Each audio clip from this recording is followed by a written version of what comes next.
रांची लौटेंगे सीएम हेमंत सोरेन। सोमवार को हेमंत सोरेन को नहीं मिली सभा करने की अनुमति। सीएम हेमंत सोरेन ने मोबाइल फोन से जनता को संबोधित किया।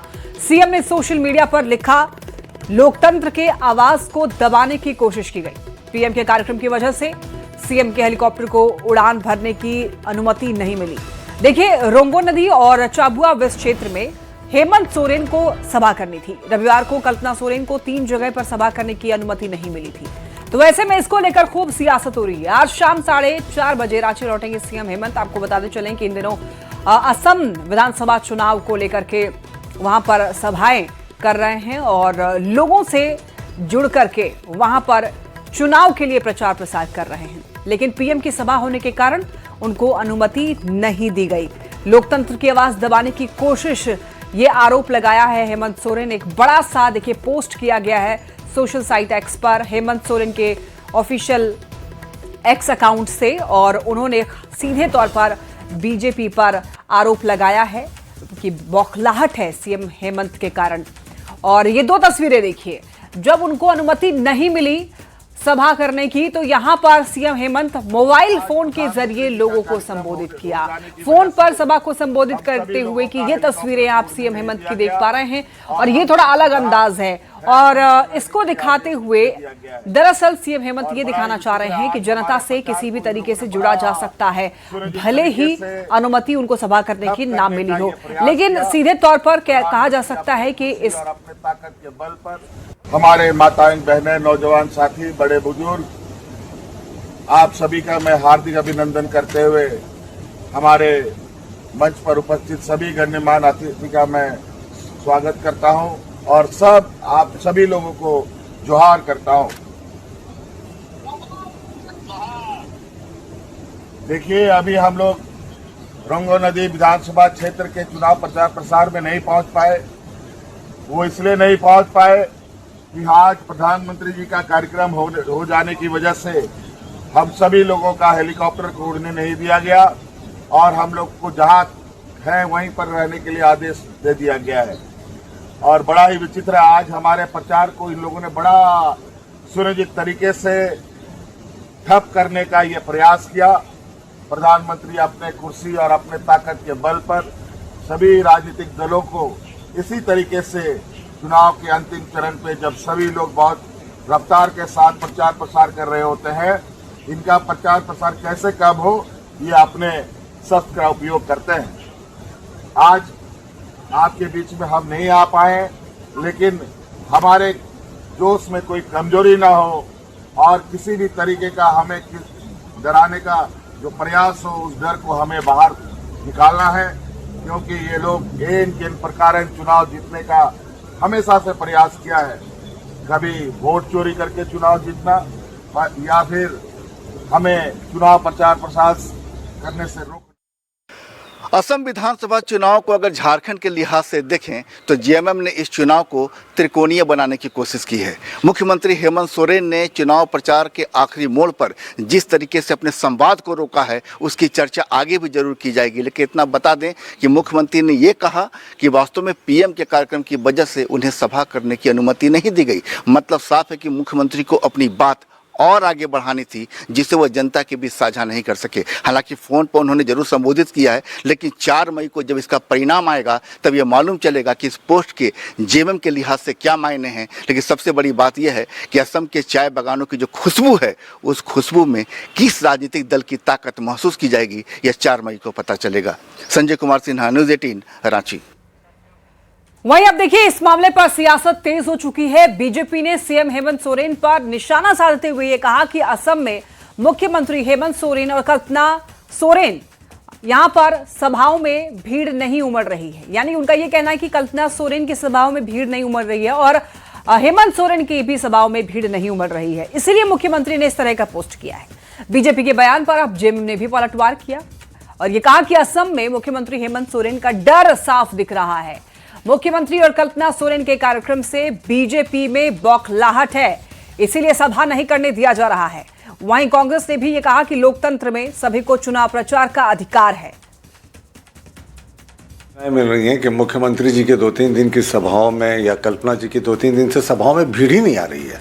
100-200 लोग जुट रहे हैं और उसके बाद फिर ये सभा कैंसिल हो जा रही है और मुख्यमंत्री जी अब इसको नया एंगल दे रहे हैं। तो मुख्यमंत्री जी से आग्रह करेंगे या उनके दल से आग्रह करेंगे कि जो उनको रद्द करने की लिखित सूचना दी गई जरा उसकी एक कॉपी उपलब्ध करा दें, बहाने ना बनाएं। क्योंकि किसी मुख्यमंत्री की अगर वो उड़ने को परमिशन नहीं दिया जाता, सभा रद्द होती है तो उसकी लिखित सूचना दी जाती है। पहली बार आपने देखा होगा, चुनाव तो पहले भी हुआ होगा, माननीय प्रधानमंत्री महोदय पहले भी चुनाव प्रचार किए होंगे, लेकिन चाय बागान में आदिवासी श्रमिकों के बीच पहली बार जाने को मजबूर हुए। ये ताकत है झारखंड मुक्ति मोर्चा की, ये ताकत है हेमंत सोरेन की। अब बौखलाहट है, कभी कल्पना सोरेन जी का हेलीकॉप्टर रोक दिया जा रहा है, कभी हेमंत सोरेन जी का रोक दिया जा रहा है। इतने बेचैन क्यों हो गए भाई? अगर चुनावी सभा करने पर रोक लगे किसी भी कारण से तो स्वाभाविक तौर पे सवाल उठते हैं। जिला प्रशासन को चाहिए कि ऐसी समय निर्धारित करे, ऐसी व्यवस्था बनाए कि सभी राजनीतिक दल को समान रूप से अधिकार मिल सके। और अब खबर बोकारो से, जहां सरकारी खजाने से वेतन मद में 3 करोड़ 15 लाख रुपए की अवैध निकासी का एक चौंकाने वाला मामला सामने आया है। यह राशि एक पुलिस सब इंस्पेक्टर के नाम पर 20 महीनों में निकाली गई है, जबकि सामान्य वेतन लगभग 1 लाख रुपए होता है। देखिए, पीएजी की गोपनीय रिपोर्ट में पेरोल सिस्टम में भारी खामियां और नियंत्रण की कमी का जिक्र किया गया है। हैरानी की बात यह है कि इतनी बड़ी राशि पर ना तो आयकर और ना ही टीडीएस की कटौती हुई। हालांकि एसपी ने किसी तरह की गड़बड़ी से इनकार किया है और मामले की जांच जारी है। हमारे भी संज्ञान में ये बात आई है न्यूज के माध्यम से, और उसकी जांच के संबंध में हमने पूरा जो है हमारा संबंधित शाखा है उससे सभी डिटेल्स मंगवा के उस नाम के जो व्यक्ति यहाँ कार्यरत हैं या रहे हैं उनकी जो जानकारी हमारे पास उपलब्ध है हमारे अकाउंट में, उसको हमने एनालाइज किया, खुद से भी देखा। तो अभी जो हमारे पास रिकॉर्ड है उसमें इस तरह की कोई एनोमली सामने नहीं आई है, इस तरह का पॉइंट आउट किया गया है। तो देखिए, ट्रेजरी से संबंधित संदिग्ध निकासी का यह मामला है और यहां पर 3 करोड़ 15 लाख की संदिग्ध निकासी हुई है। ट्रेजरी ऑफिसर ने एफआईआर दर्ज की है। इस मामले में अजय नाथ के निर्देश पर एफआईआर दर्ज हुई है। पुलिस ने अकाउंटेंट कौशल को गिरफ्तार किया है। अन्य आरोपियों की पहचान हालांकि की जा रही है। इस मामले में खातों को फ्रीज करने की प्रक्रिया भी की जा रही है। एसआई के नाम पर निकासी को दिखाया गया है। पत्नी के खाते में पैसे ट्रांसफर करने का आरोप है और यहां पर देखिए, एजी की जांच में पूरा खुलासा हुआ है। आपको बताते चलें कि ट्रेजरी से संदिग्ध निकासी का मामला है।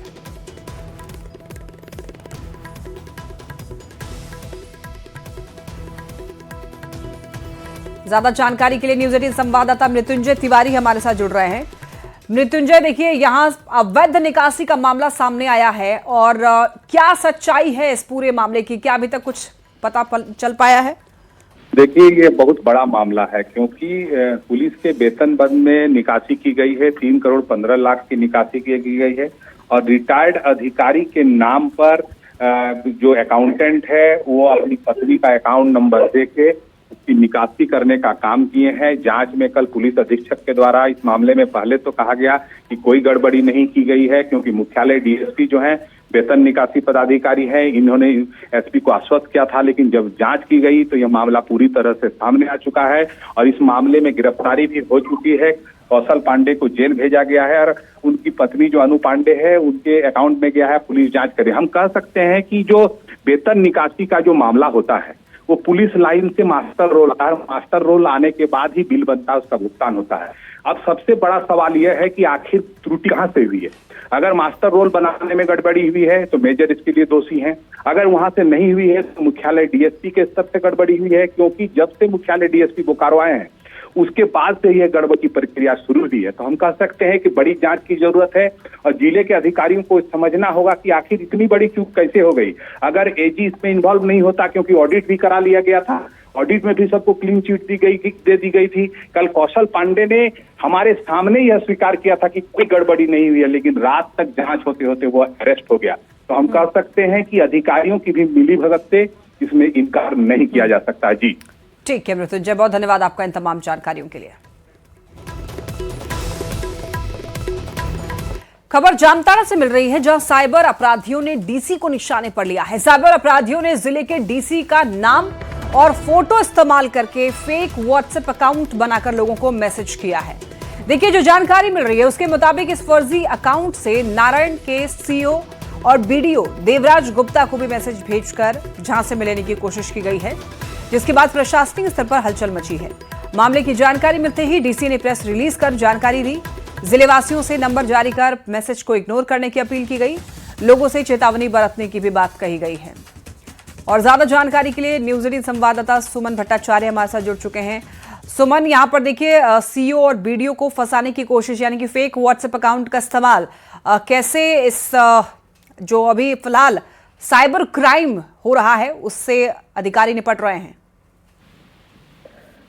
जी, जामताड़ा में साइबर क्राइम के खिलाफ जो साइबर पुलिस की छापेमारी वो तो लगातार होती है, लेकिन अब साइबर अपराधी वीआईपी को भी टारगेट करने से नहीं चूक रहे हैं। जो मामला ताजा मामला है वो डीसी रवि आनंद के नाम पर फेक व्हाट्सएप अकाउंट बना करके जो नारायणपुर के सीओ सह बीडीओ देवराज गुप्ता और कई अन्य लोगों को मैसेज भेजा गया और झांसे में लेने की कोशिश की गई है। लेकिन सीओ साहब ने जो है डीसी से वेरीफाई करने की कोशिश की, तब डीसी साहब को मामला संज्ञान में आने के बाद उन्होंने पुलिस अधीक्षक जो एसपी कार्यालय है उन्हें समुचित कार्रवाई करने और लोगों से इस झांसे से बचने की भी अपील किए हैं। लेकिन ये जो नंबर है, प्रेस रिलीज में जो नंबर दिखाया जा रहा है, ये नंबर कहाँ का है, कुछ पता चल पाया है सुमन? कहाँ से ऑपरेट हो रहा है ये नंबर? जो व्हाट्सएप अकाउंट है उसके मुताबिक ये नंबर इंडोनेशिया का बताया जा रहा है। इंटरनेशनल नंबर से ही व्हाट्सएप अकाउंट क्रिएट किया गया, जिस कारण सीओ साहब को भी ये डाउटफुल लगा और उन्होंने इसको वेरीफाई करने की कोशिश की है। और देखिए, कुछ दिनों पहले से लगातार साइबर क्राइम्स से जुड़ी हुई खबरें आ रही हैं सुमन, तो क्या यहाँ पर वीपीएन का इस्तेमाल होता है ऐसी चीजों में? क्योंकि जांच पड़ताल होनी चाहिए अब। जी, जांच पड़ताल इस मामले में, चूंकि मामला जिले के सबसे बड़े अधिकारी उपायुक्त से जुड़ा हुआ है, इसीलिए पुलिस इस मामले को पूरी गंभीरता से जांच करी। इससे पहले भी आपको बता दें, जनवरी महीने में भी डीसी रवि आनंद के नाम पर फेक अकाउंट बना करके लोगों को झांसे में लेने की कोशिश की गई। उस समय भी उपायुक्त की ओर से एसपी कार्यालय को जो है कार्रवाई के लिए कहा गया था।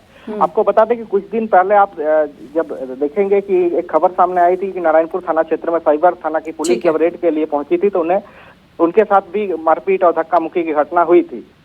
ठीक है, बहुत धन्यवाद आपका तमाम जानकारियों के लिए सुमन।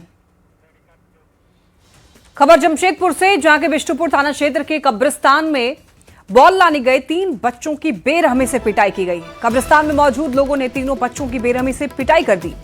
2 बच्चों की हालत गंभीर है, उन्हें टीएमएच अस्पताल में भर्ती कराया गया है। वहीं एक बच्चा मामूली रूप से घायल हुआ है।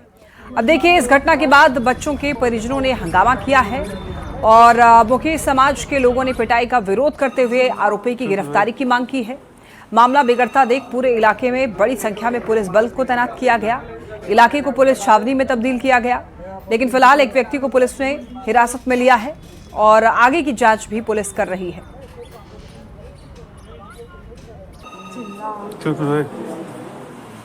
ना भैया लोगों ने आया क्या बोल रहा, चोर बोल के आ जाए, मारने लगा। तुम और कौन था? हम मेरा दोस्त हॉस्पिटल में है और एक दिन भाग गया जो था। 3 लड़का था। हाँ, कैसे मारा? बांस। चाईबासा से अब खबर मिल रही है, जहां चक्रधरपुर की पुलिस ने सराहनीय कार्रवाई की। रोजगार की तलाश में दूसरे राज्य में पलायन कर रहे 4 नाबालिग बच्चों को पुलिस ने स्टेशन से अपने संरक्षण में लिया। बच्चों के परिजनों से संपर्क करके उन्हें घर भेजने की तैयारी की जा रही है। पुलिस की सतर्कता और संवेदनशीलता ने 4 नाबालिग बच्चों का भविष्य खतरे में पड़ने से बचा लिया।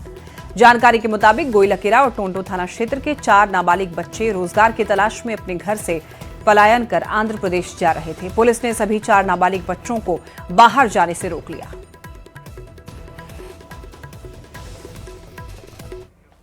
देखिए, बोकारो पुलिस का मानवीय चेहरा सामने आया है। बोकारो पुलिस के सिटी थाना क्षेत्र में एटीएम बिल्डिंग के पास एक घायल व्यक्ति सड़क किनारे पड़ा हुआ था। उसके शरीर से काफी खून बह रहा था। घटना की सूचना मिलते ही सिटी थाना प्रभारी सुदामा दास मौके पर पहुंचे और बिना देर किए खुद घायल व्यक्ति को उठाकर वाहन में बिठाया। इसके बाद उसे इलाज के लिए बोकारो सदर अस्पताल भेजा।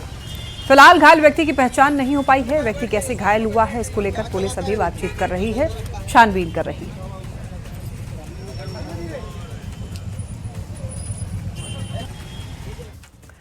मिडिल ईस्ट में लगातार युद्ध के बने हालात का असर ईंधन की परेशानी के रूप में लगातार सामने आ रहा है। राजधानी रांची में सड़कों के किनारे हर दिन खाली सिलेंडर के साथ उपभोक्ताओं की भीड़ नजर आ रही है। घर में खाना कैसे बनेगा, इसकी चिंता में आम लोग अपनी जरूरी काम छोड़कर खाली सिलेंडर के साथ गैस एजेंसी की गाड़ियों का इंतजार करते हुए नजर आ रहे हैं। हिनू में स्थित agency Jharkhand state food and civil supply cooperation limited पर होम टू होम डिलीवरी नहीं करने का आरोप लगा रहे हैं। घरेलू गैस सिलेंडर को लेकर राजधानी में परेशानी की जो तस्वीरें हैं, ऐसी तस्वीरें आम हैं। आप जहां भी राजधानी रांची में गली मोहल्लों में सड़कों के किनारे निकल जाएंगे तो आपको खाली सिलेंडर के साथ उपभोक्ता आपको इसी तरीके से सड़क पर नजर आएंगे।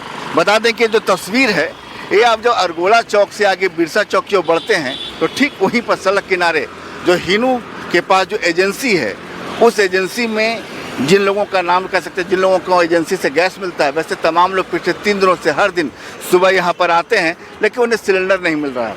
ऐसी ही तस्वीरें देख सकते हैं कि यहाँ पर आप कितने दिन से सुबह में आ रही हैं? ये हम 3 दिनों से आ रहे हैं यहाँ पे और हमको ये अभी तक सिलेंडर मिला नहीं है। आज भी हमने यहाँ पे 6:30 के करीबन में यहाँ पे हमने अपना लाइन सिलेंडर गैस लेने के लिए आई हूँ, लेकिन अभी तक वो एजेंसी नहीं आ पाया कि हम सिलेंडर लेके घर जा सके। किस एजेंसी का है भैया? देखिए तो किस एजेंसी का है? ये Jharkhand state food civil India Hinoo Ranchi. तो आप सभी को डीएससी नंबर मिल गया? पीएससी नंबर मिल गया है। तो डीएससी नंबर मिलने के बाद तो जिला प्रशासन का आदेश है कि आपको होम टू होम डिलीवरी की जाएगी। आपको इस तरीके से सड़क पर कतार में खड़े नहीं होने की ज़रूरत नहीं है। लेकिन डीएससी नंबर मिलने के बावजूद उपभोक्ता किस तरीके से परेशान है, आपका क्या है? हम लोग भी कल से लाइन लगाए हुए हैं और कल भी घूर गए और आज भी नहीं मिल रहा है। एक आदमी आया था, वो बोला कि आज नहीं मिलेगा, सबको घर में मिलेगा। अच्छा, ये जो खबरें आ रही है कि आपने कभी गोदाम में जाने की सलाह दी गई कि आप गोदाम पर आइए, आपको वहीं मिल जाए, कुछ ऐसा आप लोगों से कभी कहा गया? नहीं, ऐसा तो कहा नहीं गया है कि आप गोदाम जाइए और वहाँ से ले लीजिए। यहाँ पर सड़क किनारे किसने कहा कि खड़ा रही, यहाँ पर गाड़ी आएगी? अक्सर हम लोग यहीं पे अपना सिलेंडर, कभी इमरजेंसी में भी अगर नहीं मिलता था तो हम लोग यहीं पे आके उठा के ले जाते थे घर। संजय कुमार सिन्हा, न्यूज़ 18 रांची। देखिए, राजधानी में घरेलू और कमर्शियल गैस सिलेंडर की बढ़ती परेशानियों के साथ सियासी बयानों में आरोप प्रत्यारोप का दौर भी शुरू हो चुका है। जेएमएम और कांग्रेस ने इस मामले में केंद्र सरकार पर निशाना साधा है। जेएमएम ने यह कहा कि गैर बीजेपी शासित राज्यों में गैस सिलेंडर परेशानी की तस्वीर ज्यादा नजर आ रही है, जबकि वहीं बीजेपी ने इसके पीछे कांग्रेस और राहुल गांधी का दुष्प्रचार बताया है।